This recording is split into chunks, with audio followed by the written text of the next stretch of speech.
Selamat datang di Baca Novel Channel.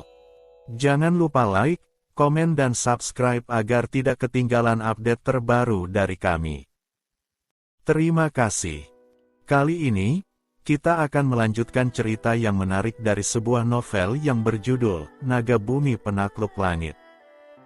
Selamat mendengarkan. Bab 47.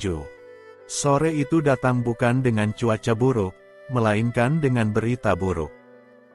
Lin Xuer masuk ke penginapan dengan langkah lebih cepat dari biasanya.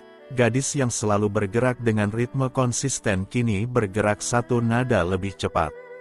Sesuatu sudah terjadi.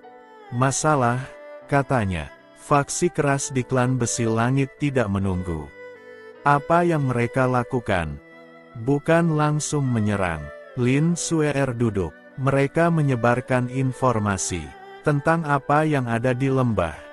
Tentang kau, tentang jalur fisik yang bangkit kembali. Dengan framing yang sangat spesifik, bahwa ini adalah ancaman terhadap stabilitas dunia persilatan yang harus ditangani sebelum berkembang. Mereka menciptakan narasi, kata Wu Chen. Dan narasi itu sudah mulai sampai ke perguruan-perguruan lain. Dalam 2 atau 3 hari ke depan, kota ini akan dipenuhi orang-orang yang datang dengan pertanyaan atau dengan keputusan yang sudah dibuat sebelum mereka tiba. Ini lebih rumit dari pertarungan langsung. Jauh lebih rumit. Perang narasi jauh lebih susah untuk dihadapi dengan cara yang biasa. Bai Yunfei yang ternyata sudah ada di pojok ruangan sejak tadi bersuara. Mereka lebih cerdas dari yang kukira. Atau lebih putus asa, kata Lin Xuer. Dua hal yang kadang menghasilkan strategi yang sama. Bai Yunfei berdiri, kali ini gerakannya tidak santai seperti biasanya. Wu Chen, besok atau lusa, ada banyak mata yang akan memperhatikanmu. Beberapa dengan rasa ingin tahu murni. Beberapa dengan keputusan yang sudah dibuat. Dan beberapa dengan instruksi yang tidak bisa mereka abaikan. Dan aku harus memberikan mereka sesuatu yang lebih kuat dari narasi yang sudah disebarkan. Tidak perlu menangkal narasi dengan narasi lain. Narasi paling kuat adalah yang bisa dilihat langsung. Bukan yang diceritakan. Bai Yunfei berjalan ke arah tangga. Malam ini istirahat yang benar. Besok kita lihat siapa yang datang. Dan hari berikutnya, ia berhenti di kaki tangga, menoleh. Hari berikutnya, kau boleh menjawab semua pertanyaan yang datang dengan cara yang menurutmu paling tepat. Tanpa batas. Dengan satu batas, jangan merusak lebih dari yang perlu. Bangunan atau orang. Keduanya kalau bisa, ia naik lebih jauh. Tapi kalau harus memilih, utamakan orangnya. Bangunan lebih mudah diperbaiki. Wu Chen memandangi punggung gurunya yang naik tangga. Di sebelahnya, Lin Xuer berkata pelan, cara gurumu memberikan izin sekaligus membatasi dalam satu kalimat itu. Cukup efisien. Sudah 4 tahun aku belajar mengurai kalimat-kalimatnya. Butuh waktu. Hasilnya sepadan. Wu Chen berpikir sebentar, tanyakan lagi setelah 2 hari ke depan selesai. Malam itu kota kuning terasa berbeda. Bukan karena sesuatu yang bisa dilihat atau didengar. Lebih seperti udara yang sedikit berubah kerapatannya, cara langit sebelum hujan terasa berbeda dari langit biasa meski belum ada awan hitam yang terlihat. Wu Chen berdiri di jendela kamarnya, memandangi jalan di bawah yang masih ramai meski malam sudah cukup dalam. Ia memegang batu hitam kecil pemberian Chen Baoli.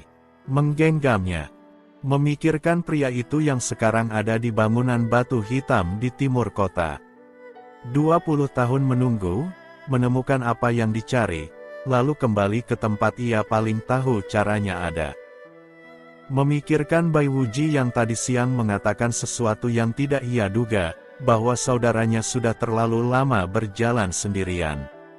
Kalimat dari pria yang selama 23 tahun tidak berbicara dengan saudaranya, diucapkan dengan cara yang tidak meminta maaf namun mengakui. Memikirkan Lin Suer yang menyebut ada sesuatu yang belum siap dibicarakan. Yang masih tinggal di kota ini meski perguruan memanggilnya pulang. Dan memikirkan dirinya sendiri, dari tidak punya apa-apa ke ini. Wu Chen melepaskan napas panjang, perlahan. Ia tidak membiarkan dirinya menjadi sentimental soal itu. Sentimentalitas tidak berguna dalam 2 hari ke depan. Yang berguna adalah fokus. Ia kembali ke tengah kamar. Duduk bersila. Bukan meditasi. Hanya duduk, membiarkan tubuhnya melaporkan kondisinya sendiri. Bahu kiri yang hampir pulih sepenuhnya. Otot-otot kaki yang masih menyimpan sedikit kelelahan. Tangan yang buku-buku jarinya sudah lebih tebal dari tahun lalu. Semua ini ada, semua ini cukup. Di luar, angin semakin kencang.